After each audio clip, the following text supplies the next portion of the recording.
Amigos, ¿cuál fue la impresión de ustedes respecto del grito el día 16 de septiembre? Para mí fue una situación muy triste realmente.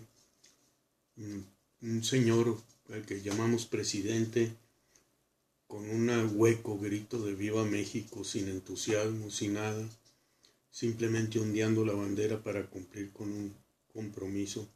Y todo esto me llevó a una serie de reflexiones, pues en el sentido de que existe un documento que fue elaborado por Morelos y por Andrés Quintana Roo, presentado ante el Congreso de Chilpancingo en 1813, que es conocido como Los Sentimientos de la Nación.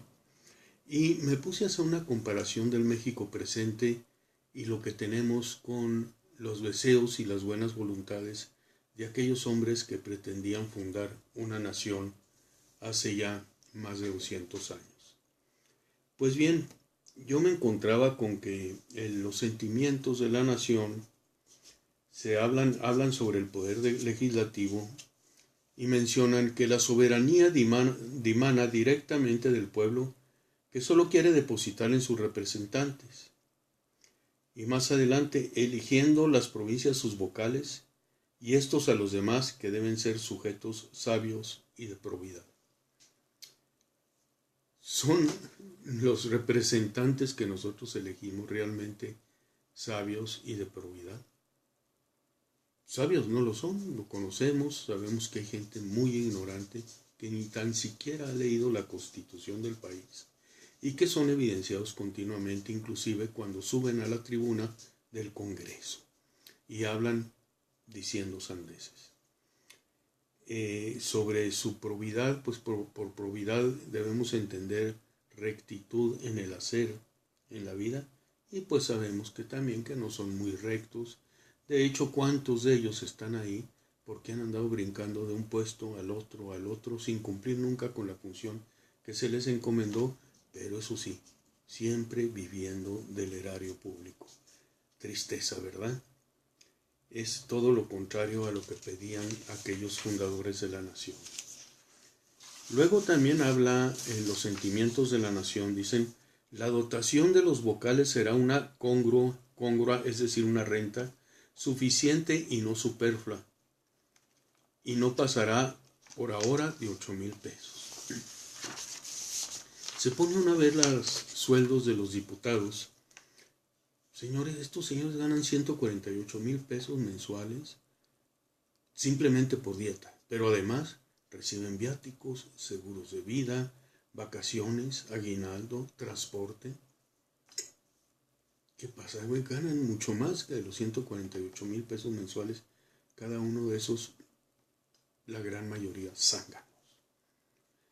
Y saben una cosa, esos 148,000 pesos es lo que ganan 600 trabajadores, que se parten el lomo 8 horas diarias, durante todo un mes.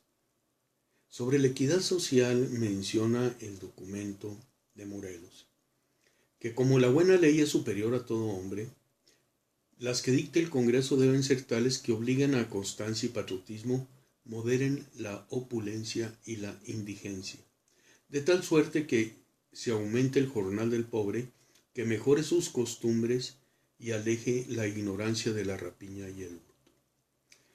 De acuerdo a un estudio publicado por Forbes hace 2 años ya, en México el 1% de la población recibe el equivalente al 21% del ingreso bruto del país.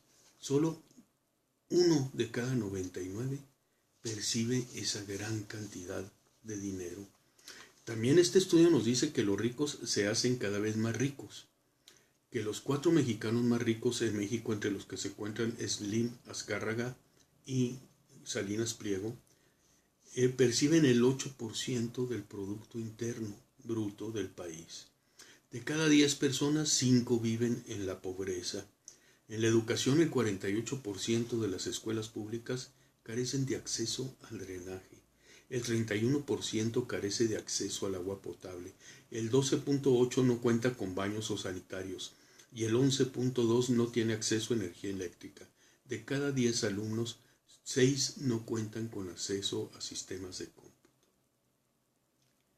Es indudable también que el jornal del pobre, que es una miseria, es lo que ha creado la violencia y la criminalidad en nuestro país, y así lo revela el estudio mencionado que dice: la violencia tiene en sus principales fuentes el desempleo y los bajos niveles de educación de los jóvenes.